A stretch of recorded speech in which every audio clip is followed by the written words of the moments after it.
126வது சங்கீதம் அதனுடைய 4வது வசனத்தை வாசிக்க கேட்கலாம். கர்த்தாவே, தெற்கத்தி வெள்ளங்களை திருப்புவது போல எங்கள் சிறையிருப்பை திருப்போம். Turn again our captivity, O Lord. எங்கள் சிறையிருப்பை திருப்பும்.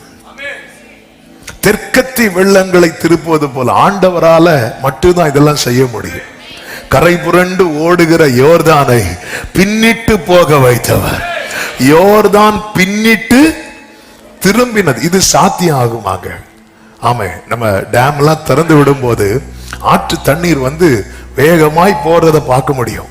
நம்ம அந்த பாரதி போற ஆறு இப்படி சுத்தி சுத்தி போகும்போது இந்த காட்சியெல்லாம் நம்ம ஊர்ல இருக்கும். பல ஊர்ல அது இல்லை. அதனால இது பார்க்கும்போது திடீர்னு அந்த தண்ணி அப்படி ரிவர்ஸ்ல போறது, இது பாசிபிளா? சாத்தியமா? சாத்தியம் இல்லை. ஆனா சாத்தியம் இல்லாததை சாத்தியமாக்குகிற ஆராதிக்கிற தேவன் நம் தேவன். ஆமான்னு சொல்லுங்க பார்க்கலாம். இது கொஞ்சம் இமேஜின் பண்ணி பாருங்க. ஆமா, யோர்தான் கரை புரண்டு ஓடுது. அது நிக்க வச்சா கூட பிரச்சனை இல்லை. 114 சங்கீதக்காரன் பாடுகிறான், கடல் கண்டு விலகி ஓடிட்டு யோர்தான் பின்னிட்டுன்னா திரும்ப. கோலியாத்தை பார்த்து இஸ்ரவேலர்கள் திரும்ப ஓடினாங்க பாத்தீங்களா? அதே போல வேகம் திரும்ப ஓடுது. இது சாத்தியமா? இது சாத்தியம் இல்ல. இது எந்த மனிதனுக்கும் சாத்தியமாக்க முடியுமா? சான்ஸே கிடையாது. வெள்ளம் கரை புரண்டு ஓடும் போது கவர்மெண்ட்ல இருந்து அனௌன்ஸ்மெண்ட் வரும். என்ன அனௌன்ஸ்மெண்ட் வரும் தெரியுமா? வெள்ளம் கரை புரண்டு ஓடுவதை குறித்து கலங்காதிருங்க, நாங்க 4 பேரை விட்டுருக்கோம். அப்படி வராது. அந்த ஏரியா பக்கத்துல யாரெல்லாம் இருக்கிறீங்களோ எல்லாரும் என்ன பண்ணுங்க, போயிருங்க. திடீர்னு குற்றாலத்துல குளிக்க போவாங்க பாருங்க. வெள்ளம் பெருக்கெடுக்கும் போது கண்ணை மூடி திறக்கிறதுக்குள்ள வந்துடும். இங்க இருந்து போலீஸ், இங்க செக்யூரிட்டி கார்ட்ஸ் எல்லாருமே கத்துவாங்க, எல்லாம் வாங்க வாங்க வாங்க வாங்க. சிலர் வராம அது என்னன்னு பார்ப்போம் அப்படிம்பாங்க. அடுத்த நாள் அவங்களே எல்லாரும் பார்ப்பாங்க. இதுதான் பொதுவா நடக்கும். இந்த வெள்ளம் பெருக்கெடுத்து ஓடும் போது யாருக்கும் நிறுத்த முடியாது, தடுக்க முடியாது. ஆனால் நாம் ஆராதிக்கிற வல்லமை உள்ள ஒரு தேவன் இருக்கிறார். தெற்கத்தி வெள்ளங்களை திருப்புவது போல எத்தனை பேருக்கு நம்பிக்கை இருக்கிறது? எந்த சிறையிருப்பா இருந்தாலும் என் தேவன் அதை மாற்ற வல்லவர். அப்ப இது சாத்தியம் இல்லாது. எனவேதான் சங்கீதம் இந்த 126:1 சங்கீதக்காரன் எப்படி அதை ஆரம்பிக்கிறான் என்றால், அவர் சிறையிருப்பை திருப்பும் போது சொப்பனம் காண்கிறவர்கள் போல இருந்தோம். அப்படிதான். இது நனவா இல்ல கனவா? அப்படிதான் இருக்கும். இதுதான் கர்த்தருடைய செயல், அவருடைய செயல். ஆமென். அவர் அந்த சிறையிருப்பை திருப்பும் போது 2 காரியம் உண்டாகிறது. ஒன்று மகிழ்ச்சி, இன்னொன்று மகிமை. சொல்லுங்க பார்க்கலாம். யாருக்கு மகிழ்ச்சி உண்டாகிறது? யாருக்கு திருப்பப்பட்டதோ அவர்களுக்கு. யாருக்கு மகிமை உண்டாகிறது? யார் அந்த சிறையிருப்பை திருப்பினாரோ திருப்பப்பட்டவர்களுக்கு மகிழ்ச்சி உண்டாகும், திருப்பினவருக்கு மகிமை உண்டாகும். ஆமே. சிறையிருப்பை திருப்புங்கப்பா. எதுக்குப்பா திருப்பணும்? மகிழ்ச்சியும் மகிமையும் உண்டாக. அதுதான் 2வது வசனத்திலே சங்கீதக்காரன் சொல்லுகிறான், நம்முடைய சிறையிருப்பு திருப்பப்பட்ட போது அப்பொழுது நம்முடைய வாய் நகைப்பினாலும் நம்முடைய நாவு ஆனந்தத்தாலும் நிறைந்தது. இது மகிழ்ச்சி உண்டானது. அப்பொழுது கர்த்தர் இவர்களுக்கு பெரிய காரியங்களை செய்தார் என்று புறஜாதிகளுக்குள்ளே சொல்லி கொண்டார்கள். இது 2 நடக்க போகுது இயேசுவின் நாமத்திலே. அது எப்படி தெரியுமா? அது இவங்களால, அது இன்னாரால இல்ல. சிறையிருப்பை திருப்பும் போது மகிழ்ச்சியும் உண்டாகுது, மகிமையும் உண்டாகுது. எத்தனை பேர் இந்த பகல் வேளையில நம்புறீங்க? எனக்கு மகிழ்ச்சியும் என் தேவனுக்கு மகிமையும் உண்டாக கர்த்தர் தெற்கத்தி வெள்ளங்களை கொஞ்சம் வர்ஷிப் பண்ணுங்க பார்க்கலாம். மகிழ்ச்சியும் மகிமையும் உண்டாக்குகிறவர் நமக்கு மகிழ்ச்சியும், அந்த மகிழ்ச்சியில அவர் மகிமைப்பட போகிறார். சுற்றி இருக்கிறவர்கள் சொல்ல போகிறார்கள், கர்த்தர் இவர்களுக்கு பெரிய காரியங்களை. ஆமென் சொல்லுங்க பார்க்கலாம். இந்த சிறையிருப்பு அப்படிங்கிறது என்ன அப்படின்னா, இன்னொரு ஒரு பிடியில இருப்பது. இந்த ஜூல மிருகங்கள்லாம் இருக்கும் பாத்தீங்களா, அதுக்கான எல்லா ஃபெசிலிட்டியுமே பண்ணி கொடுப்பாங்க. ஆமே. சிங்கத்தை காலில் சங்கிலி போட்டு கட்டி வைக்க மாட்டாங்க, ஆனா யானையை கட்டி வச்சிருப்பாங்க. எல்லாமே இருக்கும். ஆனா ஒரு டீம் உடைய பிடியில அது இருக்கும். சிங்கத்துக்குன்னு கொஞ்சம் ஸ்பேஸ் கொடுத்துருப்பாங்க. ட்ரிவாண்ட்ரம் ஜூல இருக்கு, அது பாம்பு போல இருக்கும். அந்த நம்ம சூழ்நிலை இருக்க சிங்கத்தை பார்த்தா ரொம்ப சங்கடமா இருக்கும். அதுக்குன்னு இறங்கி போயிடாதீங்க, பெரும் சங்கடம் ஆயிரும். அது நீங்க பாத்தீங்கன்னா அதுக்குன்னு ஒரு ஸ்பேஸ் இருக்கும், கொடுத்துருப்பாங்க. ஆனா அவ்வளவுதான், அதுக்குள்ள நீ அங்கெங்கே சுத்திக்கும், வெளியே வர முடியாது. என்ன சாப்பிடணும், காட்டுல இருக்கிற சிங்கம் என்ன சாப்பிடணுங்கிறத அது டிசைட் பண்ணும். ஜூல இருக்கிற சிங்கம் என்ன சாப்பிடணுங்கிறத அது டிசைட் பண்ண முடியாது. இதான் அந்த சிறையிருப்பு. சிறையிருப்பு சிறையிருப்புல இருக்கிறவனுக்கு எது நஷ்டமாகும் அப்படின்னா, சுதந்திரம் நஷ்டமாகும். இன்னொருத்தங்க பிடியில தப்ப முடியாதபடி ஓரிடத்தில் அடைக்கப்பட்ட நிலை, அதான் சிறையிருப்பு. தப்பு, இதை விட்டு வெளியே வர முடியும். இதுதான் என் சிச்சுவேஷன். இதுக்குள்ள நான் வாழலாம், இதுக்குள்ள இருக்கலாம், இதுக்குள்ள இருக்கலாம். ஆமா, தப்ப முடியாது. இந்த ஆயுள் தண்டனை கைதிகளை பார்த்தீங்கன்னா சாகும் வரை ஆயுள் அப்படி போட்டிருப்பாங்க. அப்படித்தானே போடுவாங்க. சில பேர் நாங்க அப்படி போனது கிடையாது. இல்ல, ஆமா, ஏன்னா ஆயுள் தண்டனை நிறைய இருக்கு.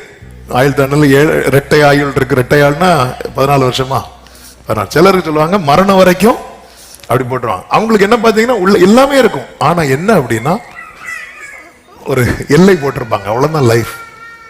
அதுக்கு வெளியே ஒரு உலகம் இருக்குன்னு தெரியும், வர முடியாது. சிறையிருப்பு.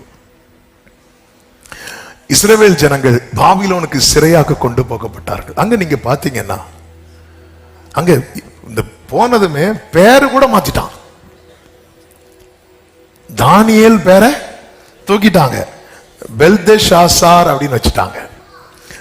அனனியா பேரை சாத்ராக்குனாங்க. ஏன்னா இந்த இஸ்ரவேல் யூதர்களுடைய பேர்ல எல்லாம் ஆண்டவருடைய பேரை சேர்த்து வச்சிருப்பாங்க.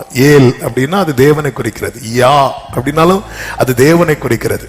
தானியேல், அனனியா, மீஷாவேல், அசரியா, அந்த தேவனை குறிக்கிற அந்த பெயரெல்லாம் தூக்கிட்டு தங்கள் தெய்வங்களின் பெயர்களை வைக்கிறாங்க. பேரு அங்கே தானியெல்லாம் கூடக்கூடாது. அங்க அதுக்கப்புறம் பார்த்தா ஷாத்ராக், மேஷாக், ஆபேத்நேகோ அப்படிதான் கூடணும். சாப்பாடு ராஜா கட்டளை போடுறாரு, இந்த ஃபுட்டு தான் கொடுக்கணும், என்ன சாப்பிடணும் அவர் டிசைட் பண்றார், எங்க இருக்கணும். அவங்க ஜெபிக்கலாம், திடீர்னு தடை வரும், ஜெபிக்க கூடாது அப்படின்னு 1 month ஜெபிக்க கூடாது. இதான் சிறையிருப்பு. நல்லா நேத்து வரை ஜெபம் நல்லா போயிட்டு இருந்து இன்னையில இருந்து தடை. இதான் சிறையிருப்பு. நிறைய பேர் அதனாலதான் தாவீது ஜெபிக்கிறார், உம்முடைய நாமத்தை நான் துதிக்கும்படிக்கு என் ஆத்துமாவை காவலுக்கு நீங்களாக்கி விடும். அப்ப என்ன ஏதோ ஒண்ணு சிறை பிடிச்சிருக்கு, அதனால என்னால என்ன செய்ய முடியல அப்படின்னா துதிக்க முடியல. ஆமே, இந்த சிறையிருப்பு. அப்போ ஒரு தேவ பிள்ளை புரிந்து கொள்ள வேண்டும், நான் சிறையிருப்பில் இருக்கிறேன். ஆண்டவரே நீங்க சிறையிருப்ப திருப்புங்க ஆண்டவரே, தேவனால் மட்டும்தான் இதை செய்ய முடியும். ஏசாயா 49, 24, 25 சொல்லப்பட்டிருக்கிறது, பராக்கிரமன் கையிலிருந்து கொள்ளை பொருளை பறிக்க கூடுமோ, அல்லது நீதியாய் சிறைப்பட்டு போனவர்களை விடுவிக்க கூடுமோ? சான்ஸே கிடையாது. அப்படிப்பட்ட சூழ்நிலையானாலும் என்றாலும் இதோ பராக்கிரமனால் சிறைப்படுத்தப்பட்டவர்களும் விடுவிக்கப்படுவார்கள். பலவந்தனால் கொள்ளையிடப்பட்டதும் விடுதலையாக்கப்படும். உன்னோடு வழக்காடுகிறவர்களோடு நான் வழக்காடி உன் பிள்ளைகளை ரட்சித்து கொள்வேன். விடுவிக்க சாத்தியமே இல்லை என்றாலும் விடுவிக்க வல்லமை உள்ளவர் என் தேவன் சொல்றவங்க சத்தமாமே. எனக்கு ஜெபிக்க முடியலையா, சிறையிருப்பு. துதிக்க முடியலையா, சிறையிருப்பு. ஆமே, சொந்தமா ஒண்ணு செய்ய முடியலையா, சிறையிருப்பு. பவுல் அந்த சிறையிருப்புல இருந்தார். அதனாலதான் சொல்றார், நிர்பந்தமான மனுஷன் நான் விரும்புகிறதை செய்யாமல் விரும்பாததை செய்யறேன். ஏன்னா நான் ஒரு சிறையிருப்பில் இருக்கிறேன். யார் இந்த பாவ சரீரத்திலிருந்து என்னை விடுவிக்க முடியும்? நான் கட்டப்பட்டிருக்கிறேன், நான் கட்டப்பட்டிருக்கிறேன், நான் சிறையிருப்பில் இருக்கிறேன். ஆமென். பாவத்தில் இருக்கிறவன் பாவ பிடியில் இருக்கிறான், சாபத்தில் இருக்கிறவன் சாப பிடியில் இருக்கிறான். ஒவ்வொரு காரியமும் ஆம். இந்த சிறையிருப்பு எப்பேற்பட்ட சிறையிருப்பா இருந்தாலும் சரி, அவரை குறித்து தான் வேதம் சொல்லுகிறதே, சிறைப்பட்டு போனவன் தீவிரமாய் விடுதலை ஆவான். அவன் கிடங்கிலே சாவதும் இல்லை, அவன் அப்பம் அவனுக்கு குறைவதும் இல்லை. இதற்காக தான் ஏசாயாவை கொண்டு கர்த்தர் இப்படி எழுதி வைத்தார், கர்த்தருடைய புயமே எழும்பு என்று சொல்லி பாட வைக்கிறதை ஏசாயா 51வது அதிகாரம் அதனுடைய 9வது வசனத்தை வாசியுங்கள். எழும்பு எழும்பு பெலன்கொள் கர்த்தரின் புயமே. என்ன பாட்டுங்க, ஆண்டவருடைய கையை வச்சு பாடுறாங்க. கர்த்தரின் புயமே நீ எழும்பு பெலன்கொள். முந்தின நாட்களிலும் பூர்வ தலைமுறைகளிலும் எழும்பினபடி எழும்பு. ராகாபை துண்டித்தது, ராகாப் என்று சொல்லப்பட்டிருக்கிறது எகிப்தின் வல்லமை, எகிப்தின் வல்லமை. ராகாபை துண்டித்ததும் வலு சர்ப்பத்தை வதைத்ததும் நீதான் அல்லவோ. மகா ஆழத்தின் தண்ணீர்களாகிய சமுத்திரத்தை வற்றி போக பண்ணினதும், மீட்கப்பட்டவர்கள் கடந்து போக கடலின் பள்ளங்களை வழியாக்கினதும் நீதான் அல்லவோ. எதை பத்தி பாடுறாங்க தெரியுமா? கையை பத்தி, கையை பத்தி, அவருடைய கையை பார்த்து பாடுறாங்க. புயமே எழும்பு. கர்த்தருடைய புயம், அதாவது கர்த்தர் மட்டும் கையை ஓங்கிட்டார்னா அதுக்கு கீழே தான் சொல்லப்பட்டிருக்கிறது 13வது வசனத்துல, இடுக்கண் செய்கிறவன் அழிக்க ஆயத்தமாகிற போது நீ அவனுடைய உக்கிரத்துக்கு நித்தம் இடைவிடாமல் பயப்படுகிறது என்ன? இடுக்கண் செய்கிறவனுடைய உக்கிரம் எங்கே? என்ன? அவர் கையை ஓங்கிட்டார்னா இடுக்கண் செய்கிறவனுடைய கோபம் ஒண்ணுமே இல்லாம போயிடும். சிறைப்பட்டு போனவன் தீவிரமாய் விடுதலையாவா. அவன் கிடங்கிலே சாவதும் இல்லை. ஒரு தேவ பிள்ளை எதை விரும்ப, ஆண்டவர் நீங்க மட்டும் கையை வைத்துட்டு உங்க கரம் இருக்க, உங்க கரம் இருக்க. இந்த ஏசாயா 51:9 உங்க வாழ்க்கையில பயம் வருதா? இந்த பாட்டை பாடுங்க. எழும்பு எழும்பு பெலன்கொள் கர்த்தரின் புயமே. முந்தின நாட்கள்ல ராகாபையும் வலு சர்ப்பத்தையும் அப்ப கவனிச்சீங்களா? ஒரு எகிப்தியன் இருக்கிறானா அதுக்கு பின்னாடி ஒரு வலு சர்ப்பம் இருக்கிறது. ஒரு அமலேக்கியன் இருக்கிறானா அதுக்கு பின்னாடி ஒரு வலு சர்ப்பம் இருக்கிறது. நமக்கு விரோதமாய் ஒருத்தங்க வராங்க அப்படின்னா சத்துரு பின்னாக இருந்து இயக்குகிறான். நமக்கு யுத்த மாம்சத்தோடு இரத்தத்தோடு அல்ல, வான மண்டலத்தில் இருக்கிற பொல்லாத சேனையோடு. ஆமை விடுவிக்க சாத்தியமே இல்லை, கர்த்தர் விடுவிக்கிறார். அதான் சொப்பனம் காண்கிறவர்கள் போல. யாக்கோபு முதல் இரத்த சாட்சியாக மரிக்கிறான் அப்போஸ்தலர்கள்ல. அதன் பிறகு இது யூதருக்கு பிரியம் என்று கண்டு ஏரோது என்ன பண்ணுகிறான் அப்படின்னா, பேதுருவை பிடித்து சிறையில் வைக்கிறான். அதுவும் எப்படி வைக்கிறான் என்று அப்போஸ்தலர் 4:12-4 சொல்லப்பட்டிருக்கிறது. வாசியுங்கள். 12:4. அவனை பிடித்து சிறைச்சாலையிலே வைத்து பஸ்கா பண்டிகைக்கு பின்பு ஜனங்களுக்கு முன்பாக அவனை வெளியே கொண்டு வரலாம் என்று எண்ணி அவனை காக்கும்படி. ஆமென். நல்ல கவனமா கேளுங்க. போர் சேவகர், கொஞ்சம் வெயிட் பண்ணுங்க சகோதரி, நல்ல கவனமா கேளுங்க. நீங்க வாசிக்கிட்டல், நான் சொல்றேன். அவன் என்ன நினைக்கிறான் தெரியுமா? பஸ்கா பண்டிகைக்கு பின்னாடி வெளியே கொண்டு வரலாம் என்று எண்ணி. யார் நினைக்கிறா? ஏரோது. கொஞ்சம் இருக்கிறீங்களா ஆக்டிவா? ஏரோது. ஆமென். நல்ல கவனமா கேளுங்க. அப்போ பேதுரு உள்ள இருக்கிறதும் வெளியே இருக்கிறதும் தீர்மானிக்கிறது யாரு? ஏரோது. ஆமென். ஏரோது நினைச்சா, நம்ம பல இடத்துல இப்படிதான் ஏரோதுகளை கொண்டு வைக்கிறோம். ஏரோது நினைச்சா வெளியே வரலாம், இந்த ஆளு நினைச்சா. ஆமென். ஏரோது பஸ்கா பண்டிகைக்கு பின்னாக வெளியே கொண்டு வரலாம் பிளான் வச்சிருக்கிறான். எதுக்கு வெளியே கொண்டு வரதுக்கு தெரியுமா? கொல்லுறதுக்கு. ஆனா கர்த்தர் அன்னைக்கு நைட்டே வெளியே கொண்டு வரணும்னு பிளான் பண்றார். எதுக்கு வெளியே கொண்டு வரணும் தெரியுமா? சொல்றதுக்கு. ஆமென். சாத்தான் உங்களை கொல்லுறதுக்குன்னு பிளான் போடும்போது நீங்க அவர் நீதியை சொல்வதற்கென்று கர்த்தர் பிளான் வச்சிருக்கிறார்.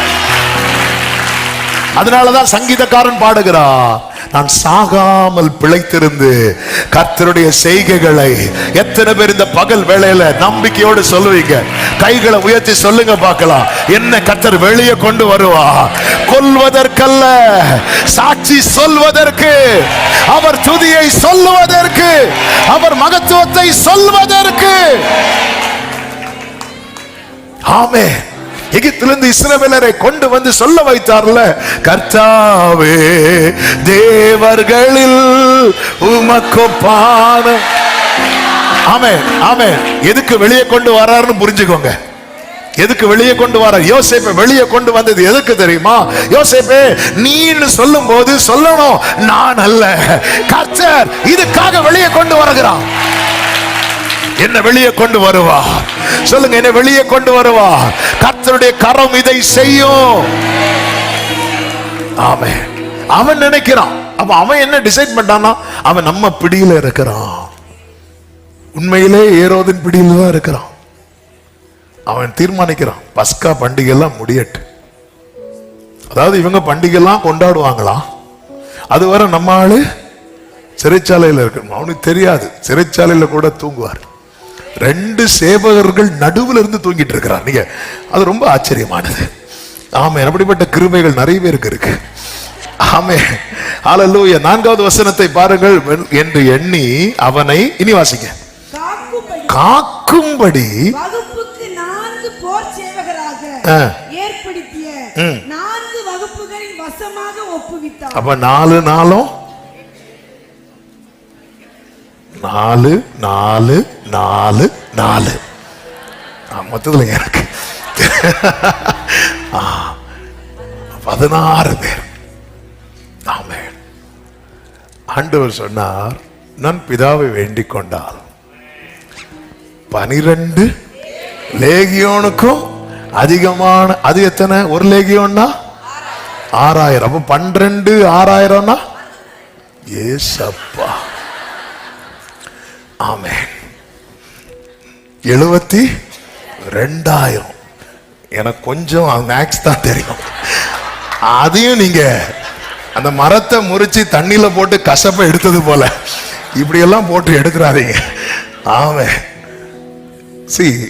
உலகம் கொடுக்கிற பாதுகாப்பு 16, அது உனக்கு 16, அவனுக்கு 16க்கு தானே, அதுக்கு தான் 16. ஆனா ஆண்டவர் கொடுக்கிறது என்ன தெரியுமா? அதாவது 2 இடத்துல ஆடு வளர்ப்பாங்க, 2 இடத்துல ஆடு வளர்ப்பாங்க, 2 இடத்துல ஆட்டுக்கு தேவையான ஆகாரம் போடுவாங்க. ஒரு இடத்துல பால் கறக்க, இன்னொரு இடத்துல கழுத்த இருக்க. ஆமென். பாருங்க என்ன பாதுகாப்பு கொடுக்கறாங்க. இந்த ஏரோது கொடுக்கிறது எதுக்கு தெரியுமா? பால் கறக்க இல்ல, கழுத்த இருக்க. கர்த்தர் கொடுக்கிறது எதுக்கு தெரியுமா?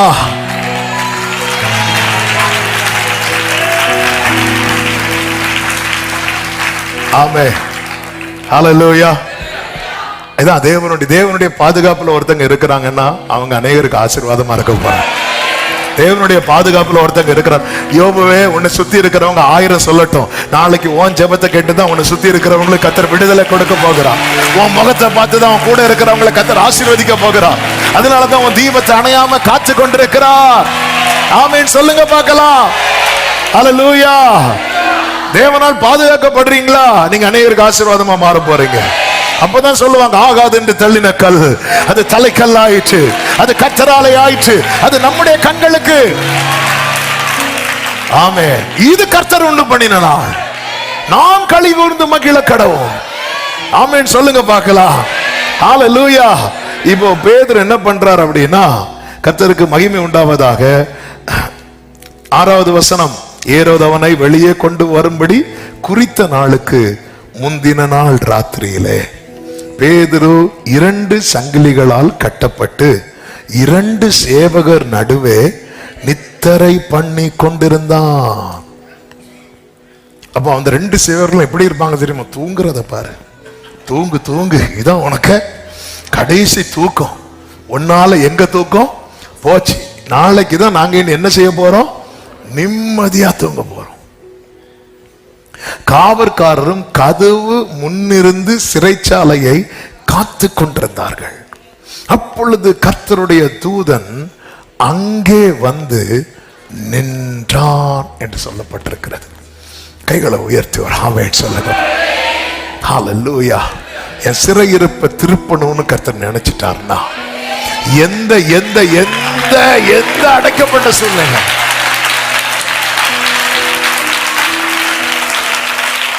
பத்மு தீவில் ஏகனாய் நான் தங்கிடீனும் பயப்படு, பத்மு தீவில் ஏகனாய் நான் தங்கிடீனும் பயப்படேன். வானம் திறந்தே சுநாதர் ஜோதியாய் என்னை பரதீசில் ஆவிக்குள்ளேடு பாரே, என்னை பரதேசில் ஆவிக்குள்ளேடு பாரே. வியாகுலம் என் வீட்டை விட்டு காட்டிலோட பண்ணிடேனும், வியாகுலம் என் வீட்டை விட்டு காட்டிலோட பண்ணிடேனும். அங்கே ஒரு தூதன் என்னை சந்தித்து சூடாமப்பமும் ஜலமும் தந்து தேற்றுவா, சூடாமப்பமும் ஜலமும். ஆமென். நெஞ்சில கை வச்சு, எந்த இயேசு உன்னதத்தில் அன்புள்ளோராய் வாழும் போது, எந்த இயேசு உன்னதத்தில் அன்புள்ளோராய் வாழும் போது, ஏழையேன் கலங்குகின்றேன் பூமியில், ஆதால் என்றும் அவர். ஆமென். ஆதால் என்றும் அவர். நீங்க ஒரு விஷயம் நல்லா கவனிச்சீங்கன்னா தெரியும், எங்கெல்லாம் கர்த்தர் தூதனை இறக்குறாரு பாத்தீங்கன்னா, எங்கெல்லாம் யாருக்கும் வந்து நிக்க முடியாதோ அந்த இடத்துல, ஏன் ஆண்டவரே எனக்கு உதவும்படி ஒருவரும் வராத ஒரு சூழ்நிலையில என்னை அடைத்து போட்டிருக்கிறீங்கிற கேள்வியோடு யாராவது இருக்கிறீங்கன்னா, இருதயத்தில் இந்த வார்த்தையை இயேசுவின் நாமத்திலே சொல்ற, கர்த்தர் தம்முடைய தூதனை இறக்கவே. ஹல்லேலூயா. யாரும் துணை இல்லை என்றோ, ஏகனாய் நான் ஆனேன் என்றோ, யாரும் துணை இல்லை என்றோ, ஏகனாய் நான் ஆனேன் என்றோ, என் மனதில் எண்ணிடேன் ஓர் நாளுமே, இயேசு என்னுடன். சபையில ஸ்திரீகள் எல்லாம் பேதுருவுக்காக ஜெபம் பண்ணிட்டு இருக்கிறாங்க. அதுதான் முடியும், அதுக்கு மேல முடியல. நமக்கு என்ன முடியுமோ அதை செஞ்சிடணும். ஆமென். அவங்களால போய் இப்ப பேதுருவை பார்க்கவே முடியாது, யாராலையும் பார்க்க முடியாது. 4 வகுப்பு பாதுகாப்புக்குள்ள பேதுரு இருக்கிறான். தூதன் வந்து அங்கே நின்றான். அறையிலே வெளிச்சம் பிரகாசித்தது. அவன் பேதுருவை தட்டி எழுப்புறான். இந்த தூதன் இந்த இரவு வரலன்னா நாளைக்கு ஏரோது வந்து நின்று பேதுருவை தட்டி எழுப்பி இருப்பான். ஹல்லேலூயா. ஏசா வந்து தொடுறதுக்கு முன்னாடி கர்த்தர் வந்து தொட்டா. ஏரோது வந்து தொடுவதற்கு முன்பதாக தூதன் வந்து தொட்டா. எத்தனை பேர் நம்புறீங்க? என் மேல சத்துருவின் கை படுவதற்கு முன்பதாக, ஓ சாரா பாக்காரா ரீமா மாமா ரேலே ரே பாத்தாரா, சத்துருவின் கை உன் மேல் படுவதற்கு முன்னே கர்த்தருடைய கிருபை உன்னை தொடும். ஹல்லேலூயா. ஆமென். நாளைக்குன்னு சத்துரு குறிக்கிற, அப்ப நாள் குறிக்க யார கொடுக்கிறா சொல்லுங்க? சத்துருவை. நாள் குறிக்கிறதுக்கு சத்துருட்ட சொல்றார். மொர்தெகாய்க்கு நாள் குறிச்சது யாரு? ஆமா, நாளைக்கு தூக்குனா இன்னைக்கு கர்த்தர் புக்கை தொடர் ராஜா புக்கை எடுக்கிறான். ஹல்லேலூயா. ஆண்டவர் அவங்க நாள் குறிக்கட்டும். அதுக்கு முந்தின இரவு, அதற்கு முந்தின இரவு.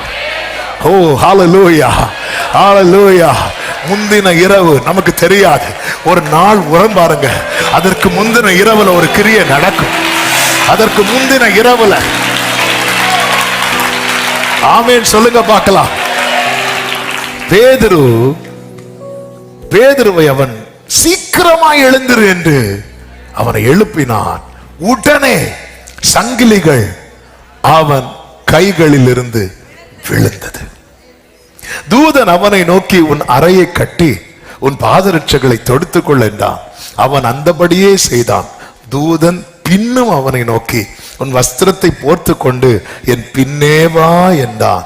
அந்தபடி அவன் புறப்பட்டு அவனுக்கு பின் சென்று, அடுத்த வார்த்தையை கவனிங்க, தூதனால் செய்யப்பட்டது மெய் என்று அறியாமல் தான் ஒரு தரிசனம் காண்கிறதாக நினைத்தான். அவர் சியோனின் சிறையிருப்பை திருப்பின போது சொப்பனம் காண்கிறார். நடந்து முடிஞ்சதுக்கு அப்புறம் இது மெய், இது மெய். இப்படிதான் கர்த்தர் செய்ய போகிறார். இவங்க புறப்பட்டு போறாங்க. 9வது வசனம், ஆமா 10வது வசனம் பாருங்கள். அவர்கள் முதலாம் காவலையும் 2ஆம் காவலையும் கடந்து, மற்றவங்க என்ன பண்ணிட்டு இருக்கிறாங்க? எங்க இருக்கு? மற்றவங்க தூங்கிட்டு இருந்தாங்கன்னு இருக்கா? என் முகத்தை பார்த்து சொல்லக்கூடாது, டவுட்னா பாத்துறணும். ஆமா, ஏன்னா பார்க்க பார்வையில சொல்லிடுவீங்க, இல்ல இல்ல சார், இல்ல சார், ஃபைன் போட்டுறாதீங்க சார். ஆமா, இல்ல, அவர்கள் காவல் காத்து கொண்டிருந்தார்கள் தான் இருக்கு. ஆமே, காவல் காத்து கொண்டிருந்தார்கள்.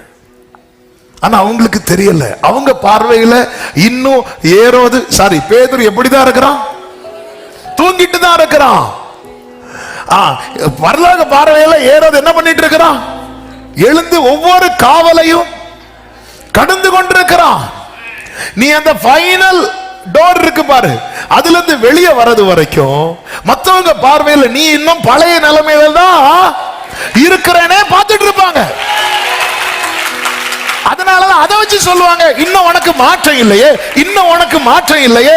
இல்ல, நீ முதலாம் காவலை கடந்து விட்டாய், 2ஆம் காவலை கடந்து விட்டாய்.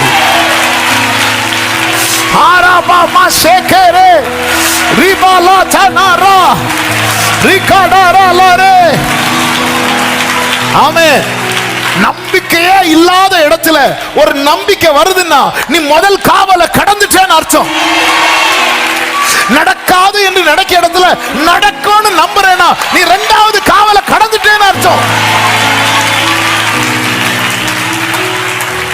ஹல்லேலூயா. ஒவ்வொரு காவலை நமக்கு தெரியாது, நமக்கே சொப்பனம் காண்றது போல இருக்கு. ஆமென். யாருக்கு நடக்குதோ அவனுக்கே தெரியல.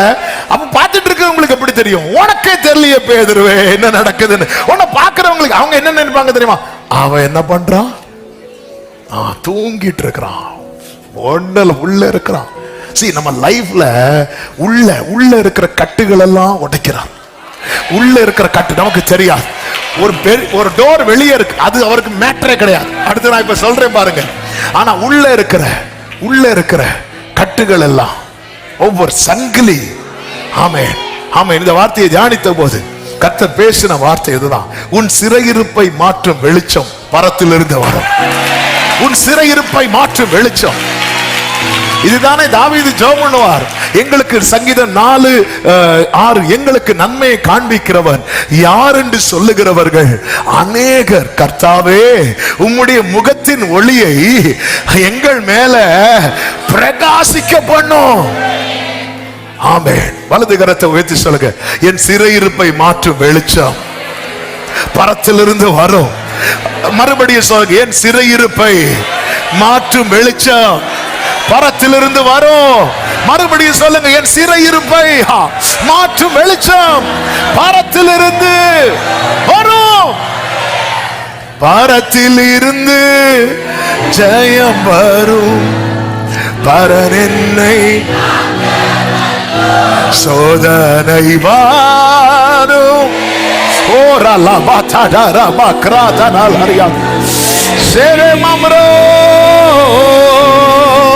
பாரத்தில் இருந்து பரன் என்னை காக்க வல்லோ. பாரத்தில் இருந்து பாரத்தில் ஆமென். ஹல்லேலூயா. நமக்கு தெரியாது, ஆனா பாக்குறவங்க என்னதான் பார்த்துட்டு இருக்காங்க. பேதுருவா, அவன் என்ன அப்படிதான் பார்க்கான், அவனுக்கு டைம் நெருங்கிட்டே இருக்கு. ஆமென். முதலாம் காவல் கர்த்தர் நம்மை கொண்டு வந்துட்டு நமக்கு தெரிய மாட்டேங்குது, நமக்கே சொப்பனம் போல இருக்கு. அதனாலதான் நீங்க கவனிச்சீங்கன்னா தெரியும், நீங்க வார்த்தையெல்லாம் வரும்போது அவ்வளவு ஹாப்பியா இருக்கும், ஆனா ரியாலிட்டிக்குள்ள போகும்போது இன்னும் அதே நிலையில இருக்கு. நீங்க அதே நிலையில இல்ல. ஒவ்வொரு காவலையா சிலரோடு இந்த வார்த்தை கத்த தீர்க்க தரிசனமா, முதலாம் காவல், இரண்டாம் காவல். ஆமே ஆமே. இரண்டாம் காவலை கடந்து நகரத்திற்கு, 10வது வசனம், நகரத்திற்கு போகிற இரும்பு கதவண்டையிலே வந்த போது. அப்ப நீ முதல் காவலை கடக்கணும், இரண்டாவது காவலை கடக்கணும். நம்ம பார்வை எல்லாம் அந்த இரும்பு கதவுல தான் இருக்கு. இல்ல, முதல்ல உன் சங்கிலி, உனக்குள்ள இருக்கிற கட்டெல்லாம் விழணும். அதுக்கு ஒரு வெளிச்சம் தேவை. மனதளவுல பல விதங்களில் கட்டப்பட்டிருக்கிறோம், ஜெபிக்க முடியாத அளவுக்கு கட்டு. ஆமா, இன்னைக்கு நீங்க பிரச்சனைக்குள்ளதான் இருக்கிறீங்க, ஆனா ஜெபிக்க முடியுதுன்னா நீங்க ஒரு காவலை கடந்துட்டீங்கன்னு அர்த்தம். ஹல்லேலூயா. உங்களால எழும்பி தேவ சமூகத்துல உட்கார முடியுதுன்னா நீங்க காவலை கடக்குறீங்க. பைபிளை வாசிக்க முடியுதுன்னா காவலை கடக்குறீங்க. விசுவாசத்தை அறிக்கை செய்ய முடியுதுன்னா. ஹல்லேலூயா. நம்ம எல்லாம் முதல்ல அந்த கதவு திறக்கட்டும். இல்ல இல்ல இல்ல இல்ல. ஹல்லேலூயா. இந்த காவலை கடந்தவர்கள் தான் யார் தெரியுமா? பவுலும் சீலாவும். அவங்களால என்ன செய்ய முடிந்தது தெரியுமா? அவங்கள தூதன் வந்து தட்டல. ஏன்னா அவங்க இப்படி 4 அடுக்கு பாதுகாப்புக்குள்ள இல்ல, ஆல்ரெடி அவங்க ரெடியா இருக்கிறாங்க. அவங்களால இப்ப ஜெபிக்க முடியும், அவங்களால இப்ப துதிக்க முடியும். அதனால இப்ப அவர்களுக்கு ஒரு தூதன் வந்து தட்ட வேண்டிய தேவை இல்லை. அவங்களே எழுப்பி துதிக்க ஆரம்பிக்கிறாங்க, ஜெபிக்க ஆரம்பிக்கிறாங்க. ஆனா பேதுரு அப்படி அல்ல, 4 அடுக்கு. ஆனா ஆண்டவரை பார்த்து இந்த இடத்துல பேதுருவுக்கு ஜெபிக்க முடியல. நம்ம பேதுரு தூங்கினார்னு சும்மா விளையாட்டுக்கு சிரிப்பா சொன்னாலும், பேதுரு ஜெபிக்கிற பர்சன். நமக்கு நன்றாய் தெரியும், 10 நாட்கள் காத்திருந்து ஜெபித்து பெற்றுக்கொண்ட ஆளாகும். எனக்கு ஜெபத்துக்கு தடை வந்துடக்கூடாதுன்னு சொல்லி மற்ற வேலையில தன்னை ஈடுபடுத்தி கொள்ளாதவராகும் யாரு? பேதுரு. எனக்கு பிரேயர் பண்ண தடை வந்துடக்கூடாது, அப்படிப்பட்ட பர்சன். ஆனா இப்போ 4வது அடுக்குக்குள் பாதுகாப்புல, 4வது வகுப்பு பாதுகாப்புல இருக்கும்போது ஜெபிக்க முடியல. அந்த இடத்துல பேதுருவுக்கே தெரியாது, பேதுருவுக்காக ஜெபிக்கும்படி கொஞ்சம் ஸ்திரீகளை கர்த்தர் ஏற்படுத்தி நமக்கு தெரியாது. எனவேதான் கொரிந்து பட்டணத்திலே பவுல் கொண்டு செய்கிற ஊழியம் வளர ஆரம்பிக்கும் போது ஒரு கூட்டம் அவனுக்கு விரோதம் எழும்புறதுக்கு பிளான் பண்றாங்க. ஆண்டவர் சொல்றாங்க, நீ பயப்படாம பேசு, இந்த பட்டணத்தில் எனக்கு அநேக ஜனங்கள். ஆமே. பிரியமான கர்த்தருடைய பிள்ளைகளே, நமக்கு முடியலன்னு வந்ததும் அந்த தீபம் அங்க அணைய கர்த்தர் விட மாட்டார். நமக்கு உதவும்படிக்கு யாரையோ ஒரு நபரை, இதுதான் என் ஆண்டவர் உண்மையுள்ள தேவன். இந்த இடத்துல ஒவ்வொரு வகுப்பையா இவன் கடக்கணும். கடந்து கரெக்டா எங்க வரணும் தெரியுமா? இரும்பு கதவண்டையில வரணும். ஆமே. கொஞ்சம் யோசிச்சு பாருங்க. ஆமே. நம்ம எல்லாம் என்ன பாக்குறோம்? நான் இவ்வளவு ஜெபம் பண்ணி வந்து பார்த்தா நான் ஃப்ரெண்ட்ல என்னதான் இருக்கு? இரும்பு கதவு. இதுக்கு நான் ஜெபம் பண்ணாம அந்த சேவர்கள் நடுவுல அட்லீஸ்ட் இந்த ஒரு நைட்டாவது நிம்மதியா தூங்கி இருப்பேன். நம்ம தூரத்துல இருந்து பார்த்துட்டு இருக்கிறோம், அது இரும்பு கதவு, நம்மளால திறக்க முடியாது. ஆமா, அது இரும்பு கதவு, திறக்க முடியாது. நம்ம முன்னாடி போனாலும் அங்க போய் லாக்காக தான் போறோம். இல்ல. ஆனா அந்த ரங்கத்துல ஒரு மனுஷனுக்கு விடுதலை கிடைச்சிட்டுன்னு வைங்கள, அவன் வேதம் என்ன சொல்லுகிறது தெரியுமா?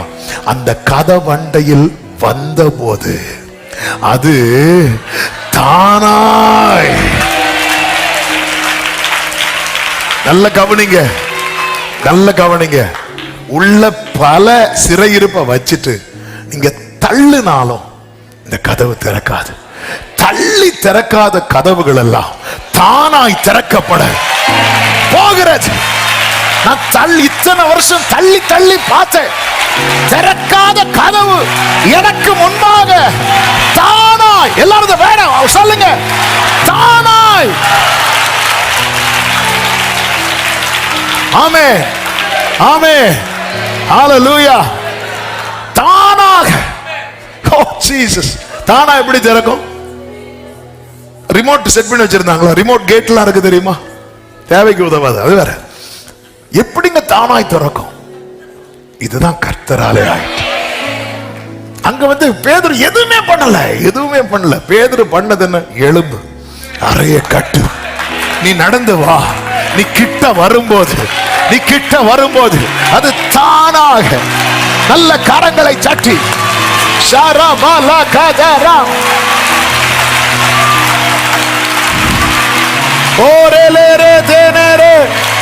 அதின் வழியாய்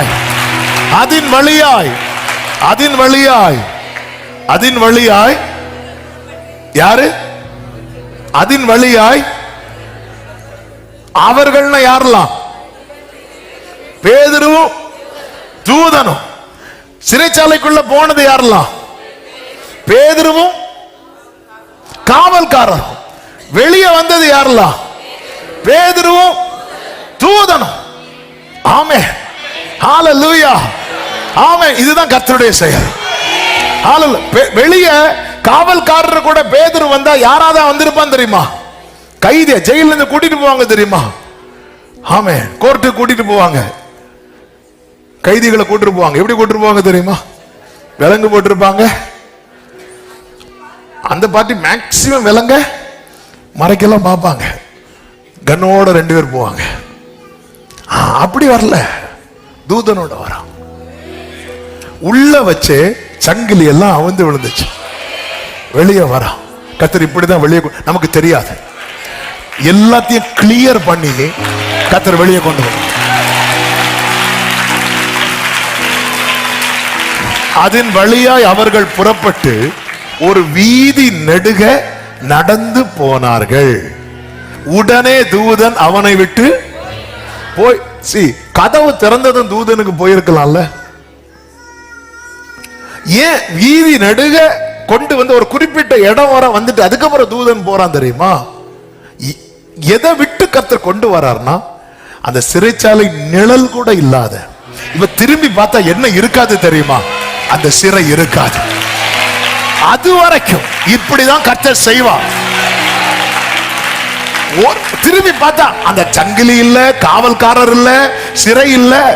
இப்படி விட்டதுக்கு அப்புறம் தான் 11வது வசனம், பேதுருவுக்கு தெளிவு வந்த. நல்ல கவனிங்க, இன்னொரு வேட கூட சொல்றேன். சில இடத்துல தனியா விட்டாதான் தெளிவு வரும். ஹல்லேலூயா. இன்னொருத்தங்க கார் ஓட்டி நம்ம கூட இருந்தா நம்ம பிளைட்ல போற மாதிரி தான் இருக்கும்.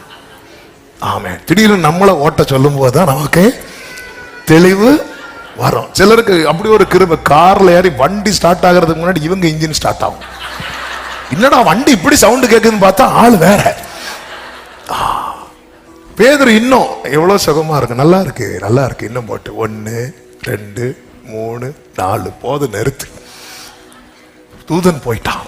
போனதுக்கு அப்புறம் தான் பார்த்தா, ஆமே, பேதுருக்கு தெளிவு வந்த போது ஏரோதின் கைக்கும் யூத ஜனங்களின் எண்ணங்களுக்கும் என்னை விடுதலையாக்கும்படி கர்த்தர் தம்முடைய தூதனை அனுப்பினார் என்று நாம் இப்பொழுது மெய்யாய் நல்ல கரங்களை சட்டி அவர் சிறையிருப்பை திருப்பும் போது தேவ பிள்ளைகளுக்கு மகிழ்ச்சியும் தேவனுக்கு மகிமையும், தேவ பிள்ளைகளுக்கு மகிழ்ச்சியும் தேவனுக்கு மகிமையும், ஜீவனுள்ள தேவனை ஆராதிக்கிறவர்களுக்கு மகிழ்ச்சியும், அதை செய்தவருக்கு மகிமையும்.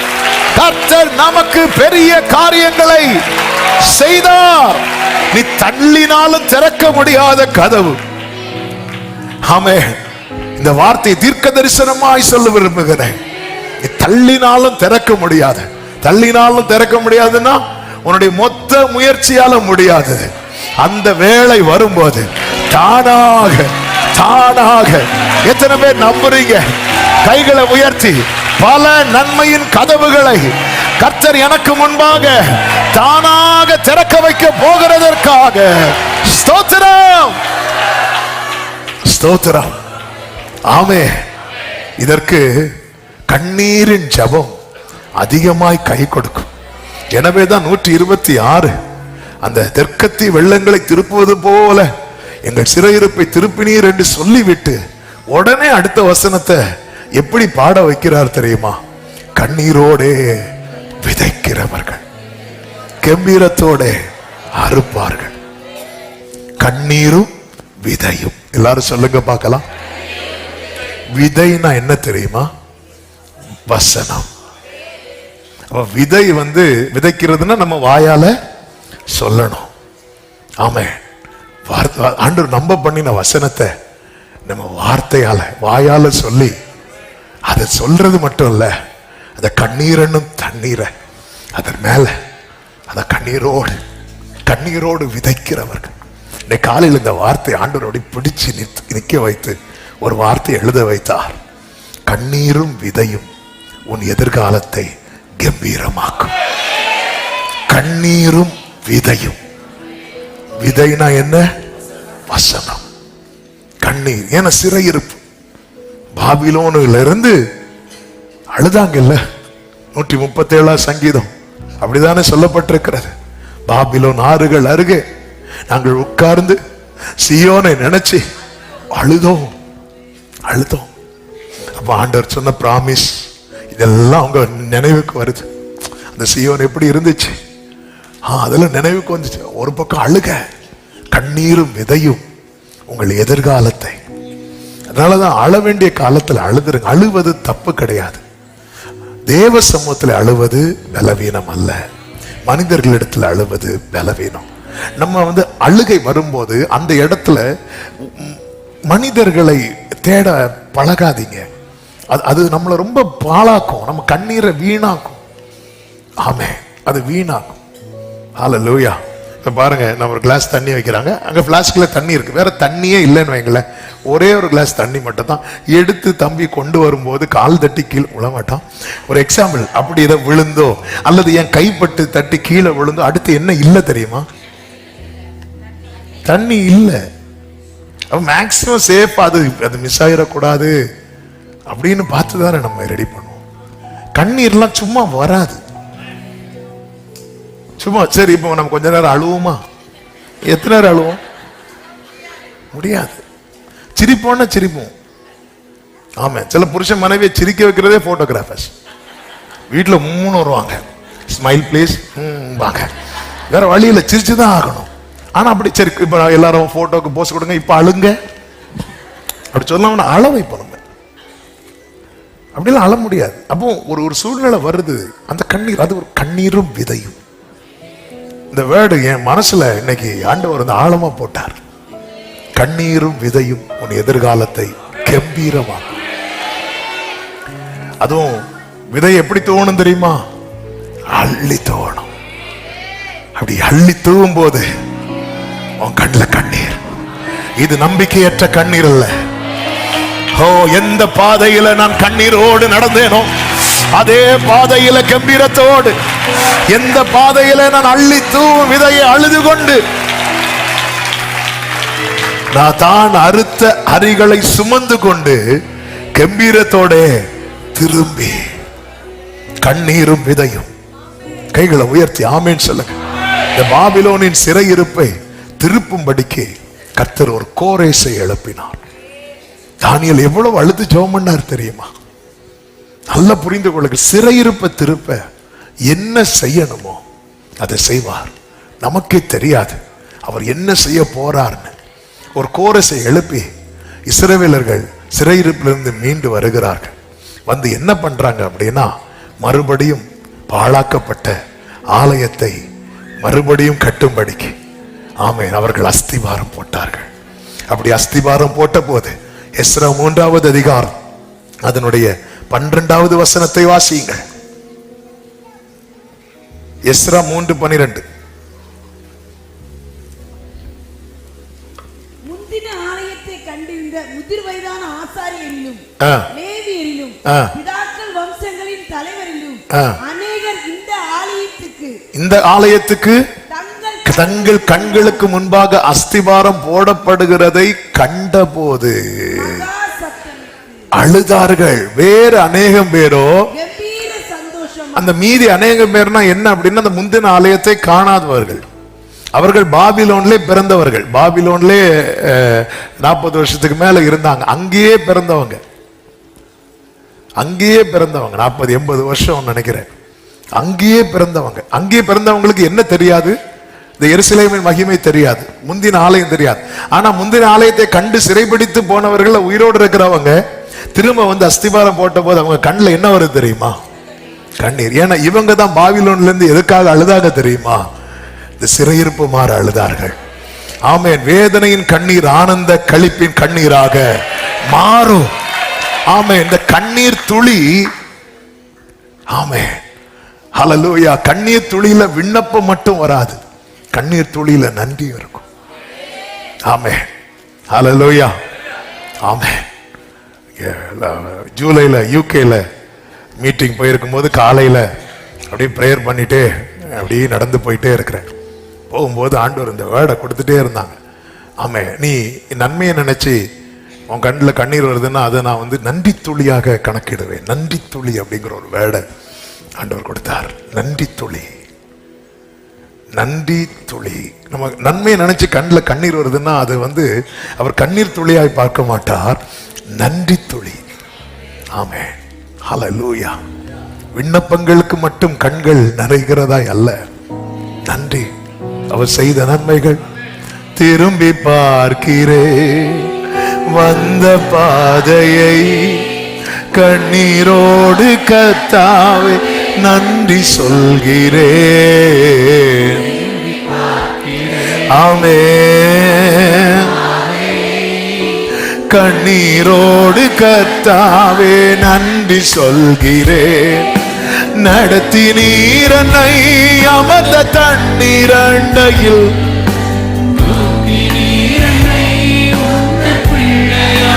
கைகளை உயர்த்தி திருப்பி தர ஒன்றுமில்லையே, திரும்பி பார்க்கிறேன்.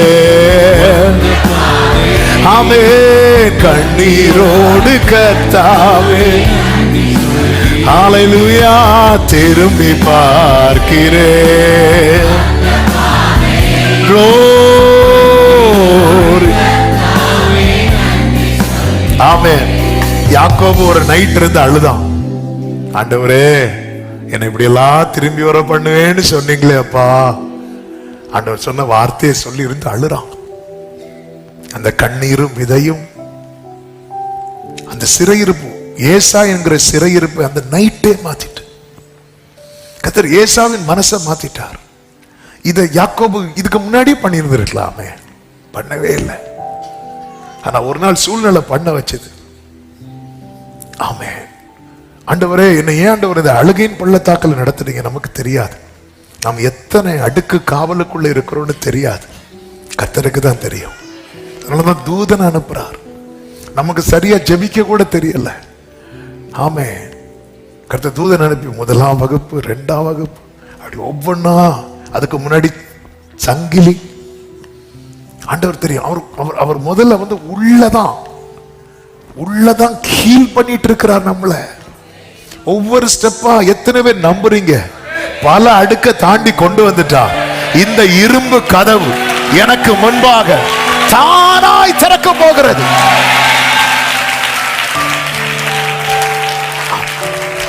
ஆண்டவர், அந்த இரும்பு கதவை திறங்க. நீ முதல்ல இரும்பு கதவு பக்கத்துல வா.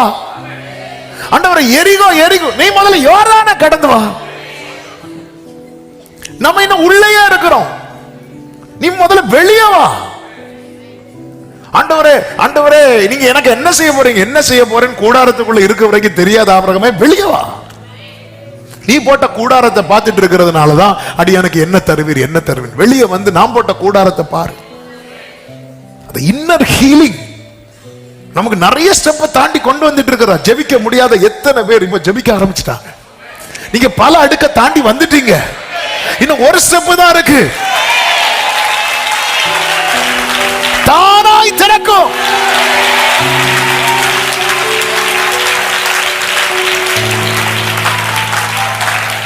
பவுல் சீலா போன்றவர்கள் ஆல்ரெடி தாண்டி இருக்கிறாங்க.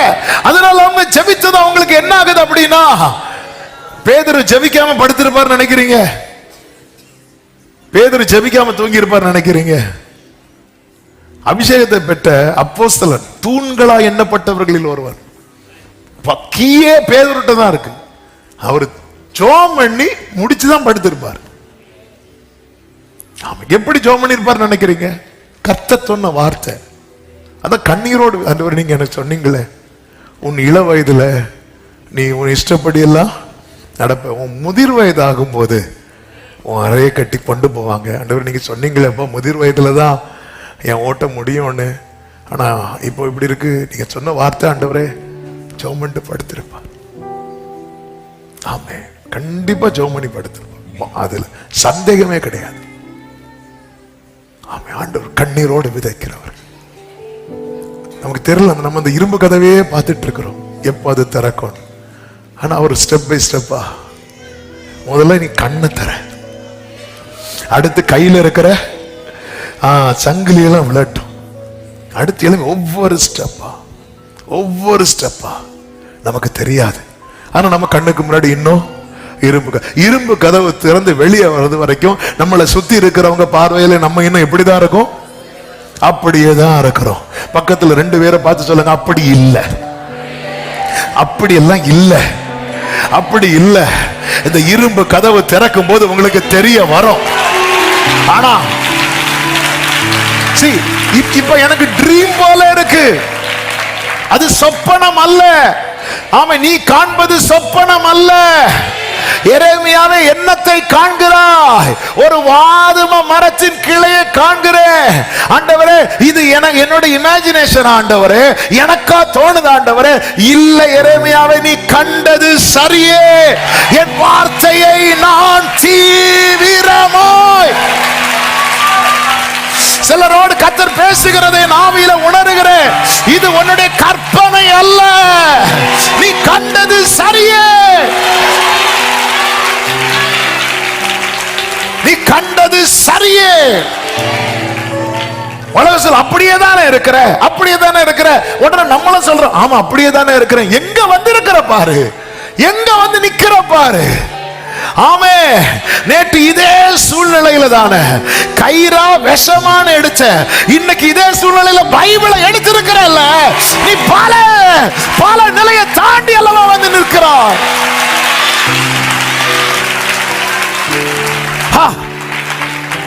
சொல்லு, நான் அப்படி இல்லை, இனி எனக்கு முன்னாக இருக்கிறது ஒரே கதவு. ஆமே, அது தானாக திறக்கும், அது தானாக திறக்கும். இயேசுவின் நாமத்துல, இயேசுவின் நாமத்துல இங்க நீங்க ஜெபிக்கும் போது, இங்க துதிக்கும் போது, தள்ளினாலும் திறக்க முடியாத கதவுகள் தானாக.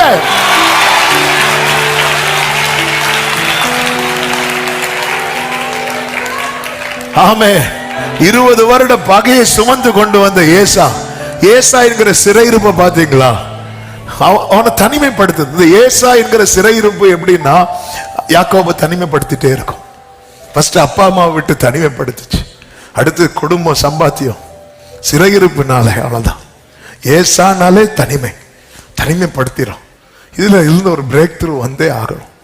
போய் உக்காந்துருந்து அழுதான். பைபிள் சொல்லுது, அழுது அவரை நோக்கி கெஞ்சினான் அப்படின்னு இருக்கு. கண்ணீரோடு விதைக்கிறவர். சிறையிருப்பு அந்த ராத்திரியை மாத்தினார். என்ன ஏசாவுக்குள்ள யாக்கோபுக்கு நடந்தது நமக்கு தெரியும், ஏசாக்கு என்ன நடந்துச்சுன்னு தெரியல. ஆனா ஏசா வந்து வெரி நெக்ஸ்ட் டே 20 வருஷம் ஃபேஸ் பண்ண முடியாத ஏசாவை யாக்கோபு இப்போ ஃபேஸ் பண்றான். சிறையிருப்பு திரும்பும் போது எதை ஃபேஸ் பண்ண முடியாம இருந்தீங்க, நீங்க ஃபேஸ் பண்றீங்க.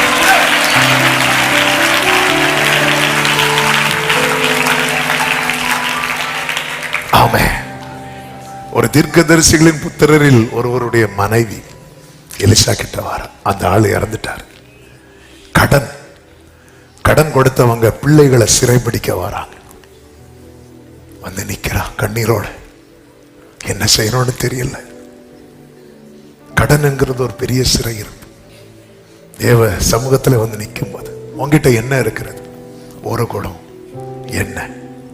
இங்கே கர்த்தர் ஏசாவை மாத்தினது போல மாத்தல, ஒரு கோரேசை எழுப்புனது போல எழுப்பல. இங்க என்ன செய்யணுமோ அது செய்யறார். அவள் எண்ணெயை வர்த்திக்க பண்ணுகிறார், அவள் வருமானத்தை பெருக்கிறார். அந்த எண்ணெயை விற்று கடனை அடைத்தது மட்டுமல்லாமல் மீந்ததை வைத்து ஜீவனம் பண்ணும்படிக்கு ஒரு மார்க்கத்தை உண்டு பண்ணுகிறார். எந்த சிறையிருப்பையும் மாற்ற வல்லமை உள்ளவர் என் தேவன். ஆண்டவர் சமூகத்திலிருந்து கண்ணீரோட, கண்ணீர் வீண் போகாது. கண்ணீரு வீணாலும் ஒப்பி எடுத்து തുരുത്തിയിലാക്കുന്ന നാഥനുണ്ട്. തുരുത്തി നിറയുമ്പോ അളന്നെടുത്ത് അനുഗ്രഹമേകുന്ന ஆமென். ஆண்டவர் சமூகத்துல இருந்து அழுத அண்ணாளை பாருங்க. அண்ணாளுக்கு ஒரு சிறையிருப்பு. இந்த பெனினாள் பேசுறதை நிறுத்தணும்னா அண்ணாளுடைய சிறையிருப்பு மாறணும். சும்மா பெனினாள் பேசுறான்னா ஏன் பேசுறா? அதனாலதான் நீங்க அண்ணாளுடைய ஜெபத்துல பாத்தீங்கன்னா பெனினாள் டாபிக்கே வராது. பெனினாள் ஆண்டவர் இது பெனினாள் வாயை அடையும். அவ வாயை அடைக்க ஜெபம் பண்ணாதீங்க. உங்களுக்கு திறக்க வேண்டியது திறக்க ஜெபம் பண்ணுங்க. ஆமென். ஆண்டவரே ஏரோதின் மனதை மாற்றும். ஏரோது அப்படியே இருக்கட்டும், நீ வெளியே வர பார். ஆண்டவரே என்ன ஏரோது வெளியே கொண்டு வரக்கூடாது.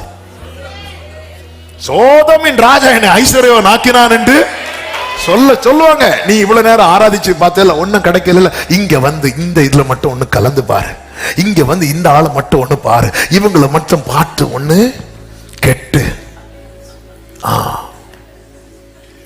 அப்போ ஒண்ணு எதுக்கும் லைட்டா ஒண்ணு கெட்டி பார்ப்போம்.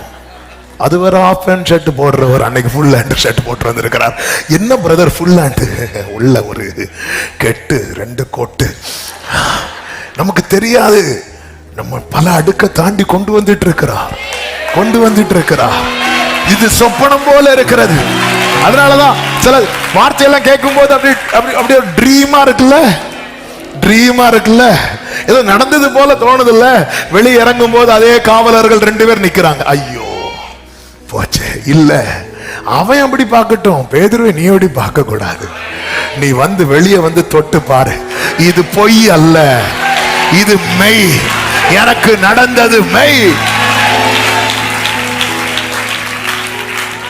பேதுரு போய் ஜெபம் பண்றவங்க கதவை தட்டுறாரு. தட்டும் போது ரோதை முதல்ல இந்த முந்திரி கொட்டை மாதிரி முதல்ல ஓடி போற சிலர் இருக்காங்க. போயிட்டு அவங்க கொண்டு வரதெல்லாம் பார்த்தா பேதுரு, யாரு?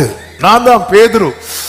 ஐயோ, திறந்து பார்த்து மூடிட்டு உள்ள வந்து லீடர்ட்ட இப்படி வாசல்ல பேதுரு நிக்கிறாங்க.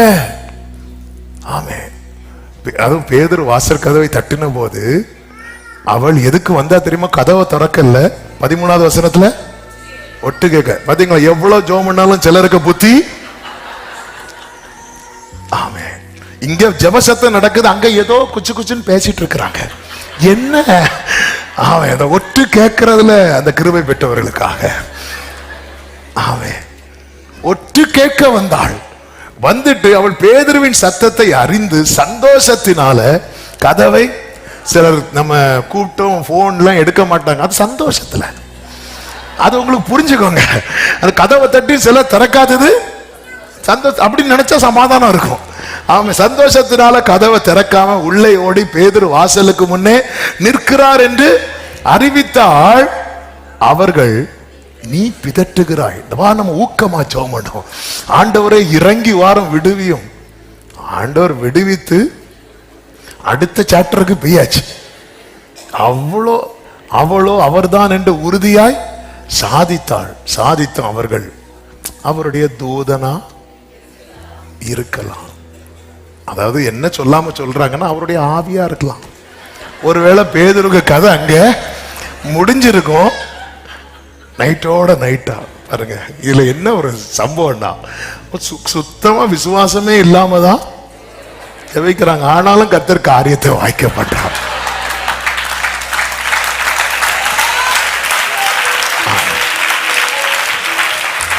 நீங்க ஜெபம் பண்றீங்களாங்க, அதுவே பெரிய அதிசயம். ஆமென். உடனே பேதுரு அடுத்த வசனம், பேதுரு பின்னும் தட்டி கொண்டே இருந்தான். அவர்கள் கண்டபோது ஏன் பேதுருவுக்கே சொப்பனம் போல இருந்துச்சுன்னா மற்றவங்களுக்கு எப்படி இருக்கும்? அவங்களால நம்பவே முடியாது, நம்பவே முடியாது. அடுத்த வசனத்தை பாருங்கள், 17வது வசனம். அவர்கள் பேசாமல் இருக்கும்படி அவன் கையை அமர்த்தி கர்த்தர் தன்னை காவலிருந்து விடுதலையாக்கின விதத்தை அவர்களுக்கு விவரித்து, இந்த செய்தியை யாக்கோவுக்கும் சகோதரருக்கும் அறிவியுங்கள் என்று சொல்லி புறப்பட்டு, ஆமே, கர்த்தர் உங்களை விடுவித்த விதத்தை நீங்க சொல்ல போறீங்க. ஆமே, ஆமே, ஆமே. சத்துரு என்னை கொல்ல கொண்டு வந்தா, கர்த்தர் என்னை சொல்ல கொண்டு வருகிறார். என் சிறையிருப்பை திருப்பி என்னை அநேகருக்கு சொல்ல வைக்க போகிறார். ஆமென் சொல்லுங்க பார்க்கலாம். ஹல்லேலூயா. எத்தனை பேர் நம்புறீங்க? இந்த பகல் வேளையில எத்தனை பேர் நம்புறீங்க? ஆமென். எனக்கு மகிழ்ச்சியும் கர்த்தருக்கு மகிமையும் உண்டாக கர்த்தர் என் சிறையிருப்பை திருப்புகிறார். நம்புறவங்க சத்தமாமேன் சொல்லுங்க. இயேசுவை நம்புவே,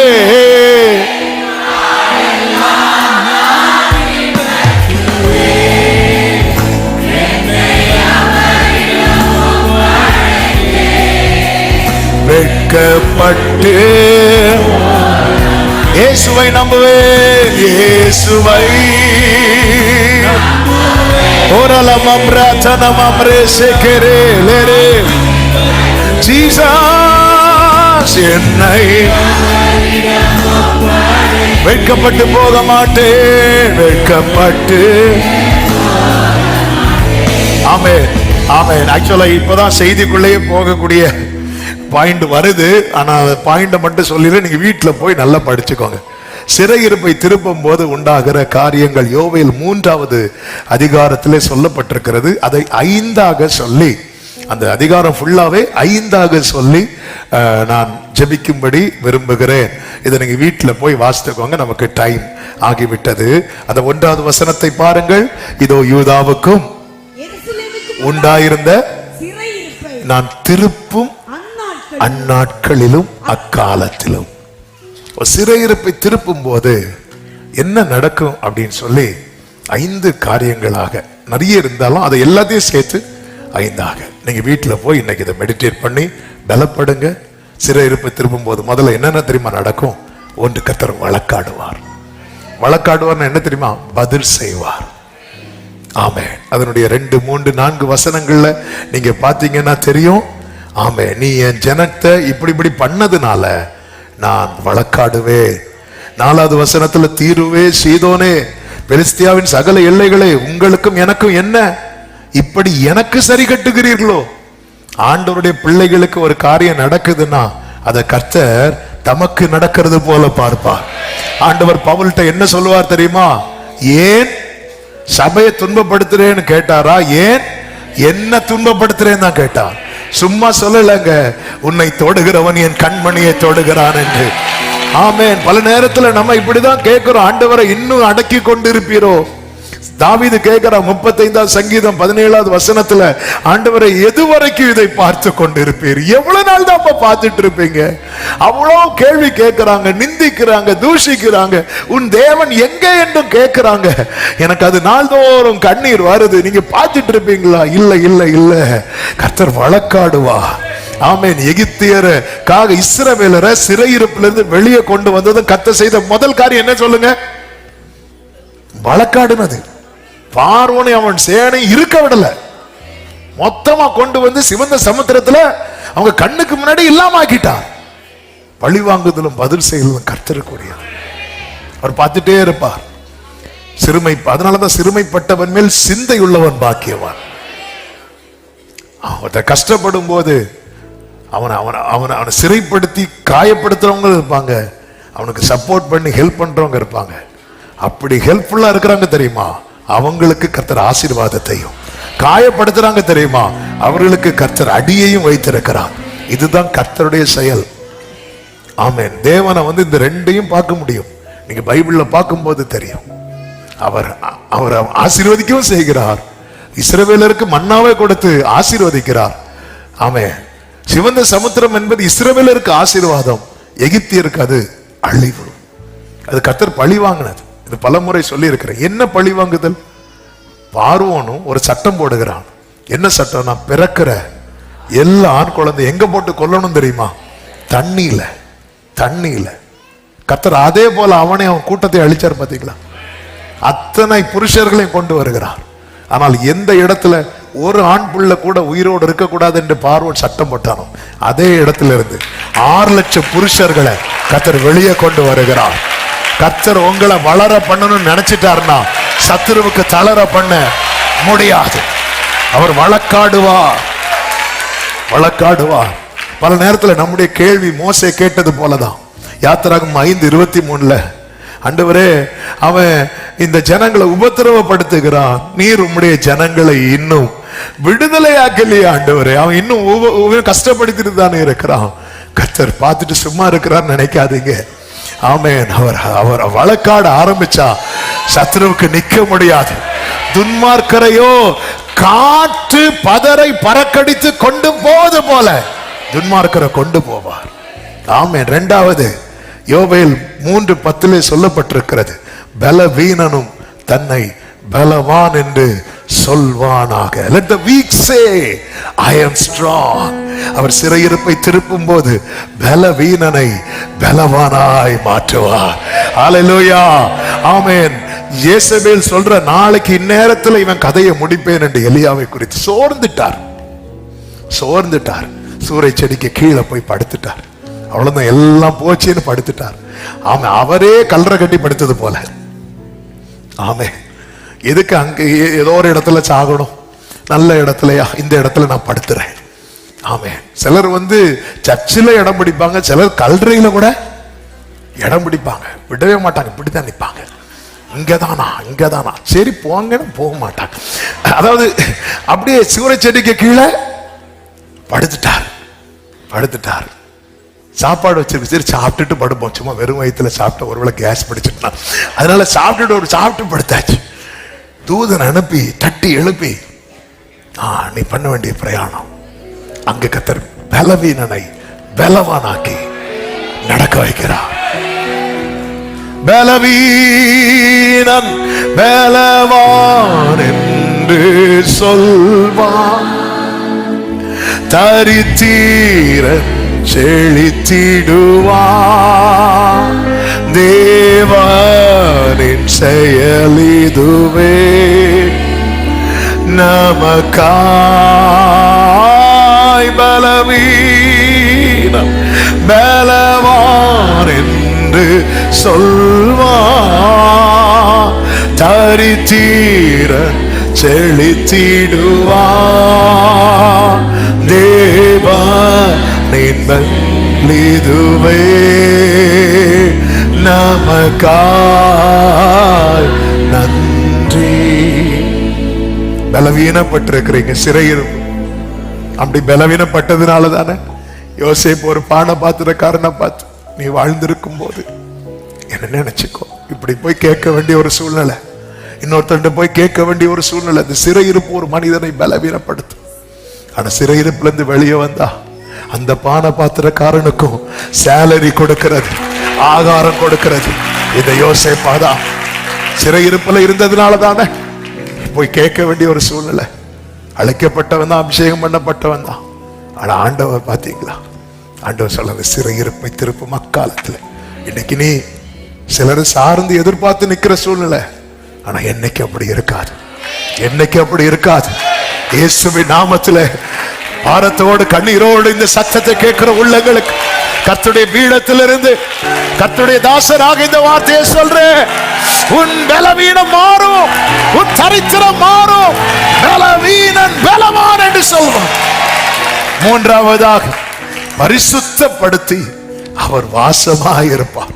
யோவேல் 3:17, என் பரிசுத்த பர்வதமாகிய சீயோனிலே வாசமாய் இருக்கிற நாள் உங்கள் தேவனாகிய கர்த்தர் என்று அப்பொழுது அறிந்து கொள்வீர்கள்.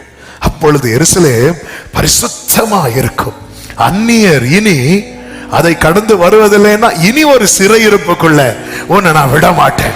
அதுக்குதான் கர்த்தர் பரிசுத்தப்படுத்துகிறார்.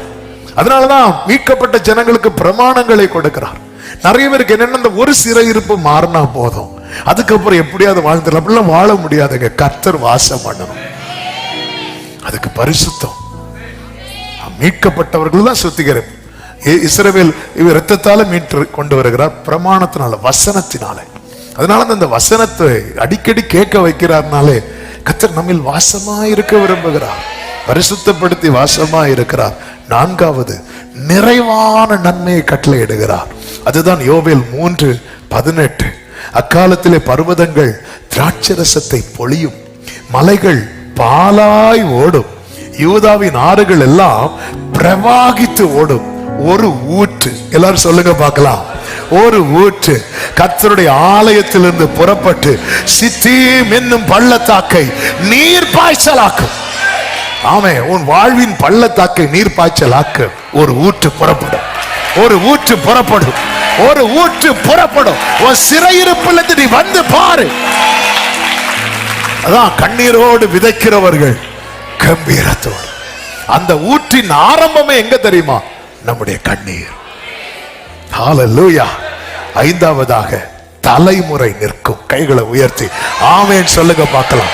3:20. ஆனால் யூதாவோ சதா காலமாகவும், எருசலேம் தலைமுறை தலைமுறையாகவும் குடியேற்றப்பட்டு இருக்கும். ஆமென். சிறையிருப்பு மாறினா நாளைக்கு நாம இல்லைன்னாலும் நம்ம தலைமுறை நிற்கும். ஒரு சந்ததி கர்த்தரை சேவிக்கும். அது தலைமுறை தலைமுறையாக. சத்துரு நம்மை வேரோடு தான் அழிக்க பார்த்தா இல்ல.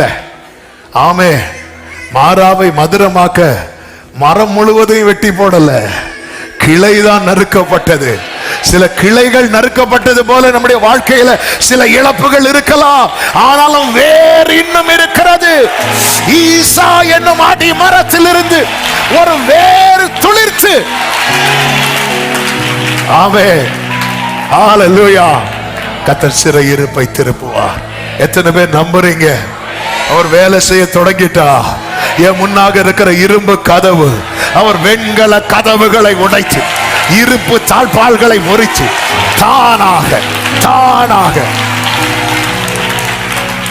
மகிழ்ச்சியும் மகிமையும் கர்த்தர் நமக்கு பெரிய காரியங்களை செய்யும். எல்லாரும் எழுந்து நிற்கலாமா? ஹல்லேலூயா, ஹல்லேலூயா. ஆமென், ஆமென்.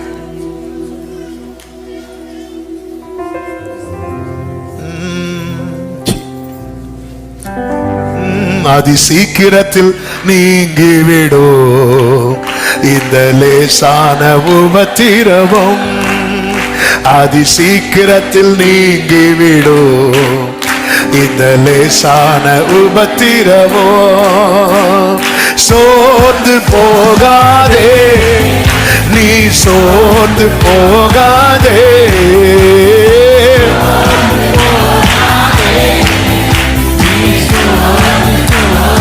ஆமென். அதி சீக்கிரத்தில் நீங்கிவிடும்.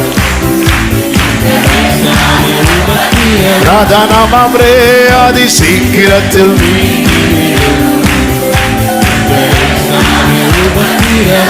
ஆமென். உள்ளார்ந்த மனிதன் நாளுக்கு நாள் புதிதாக்கப்படுகின்ற நேரம் இது. ஆமென். சோர்ந்து போகாதே, நீ சோர்ந்து போகாதே. சோர்ந்து போகாதே, நீ சோர்ந்து போகாதே. அதி சீக்கிரத்தில்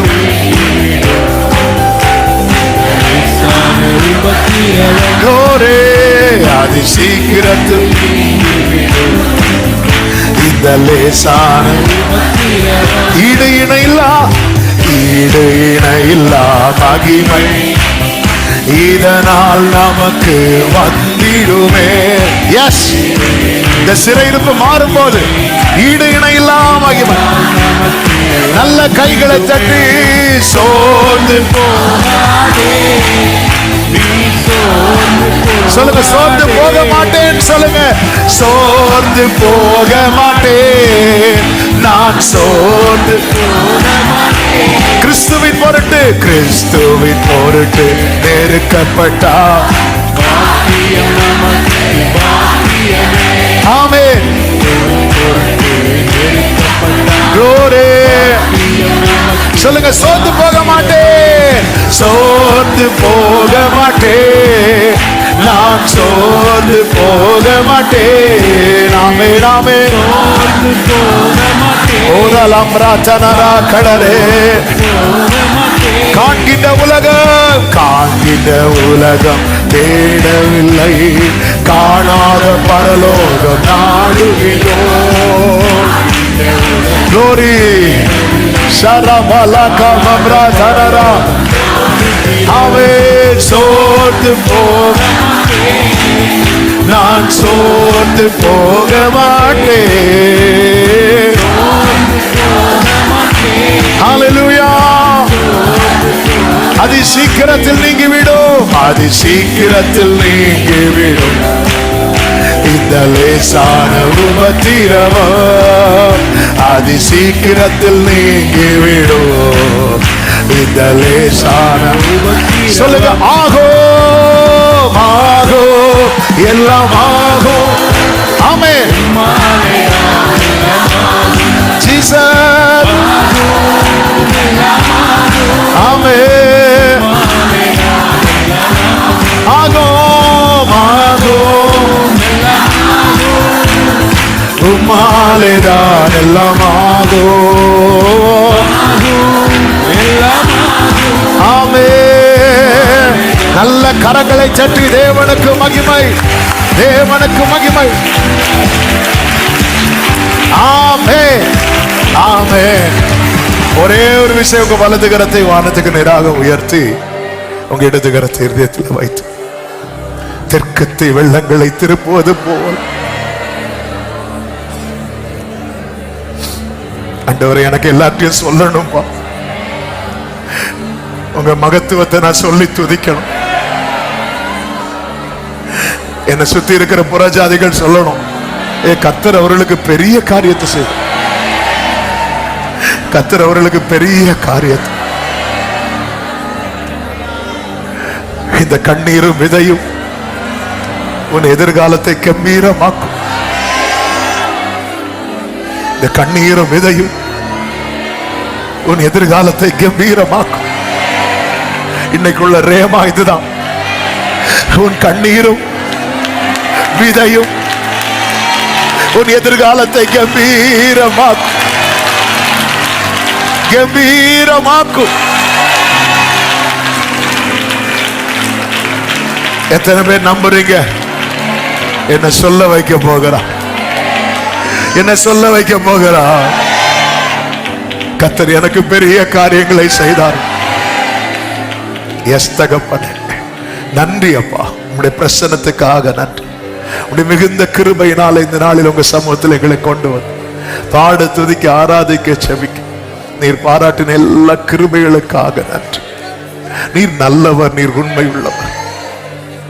கண்ணீரோடு விதைக்கிறவர்களை கம்பீரத்தோடு அறுவடை பண்ண வைக்கிறவர். அள்ளி தூவும் விதையை அழுது கொண்டு தூவுகிறான். அதை சுமந்து கொண்டு, அதன் பலனை சுமந்து கொண்டு அதே பாதையில கம்பீரத்தோடு திரும்ப எங்களால நாங்க எவ்வளவு தள்ளியும் திறக்காத பல இரும்பு கதவுகளை எங்களுக்கு முன்பாக தானாக திறக்க வைக்க போகிறதற்காக ஸ்தோத்திரம். ஒவ்வொரு சாட்சியாக இருப்போம். எல்லாருடைய சிறையிருப்பை திருப்பி இனி பலவீனன் அல்ல, பலவீனன் பலவான் என்று சொல்வார். கிருபை பெருகட்டு, சமாதானத்தோடு அனுப்பி சாட்சியாய் கொண்டு வார். மகிமை கனம் துதி ஸ்தோத்திரங்கள் எல்லாம் ஒருவருக்கே செலுத்துகிறோம். இரட்சகர் இயேசுவின் நாமத்தில் பிதாவே.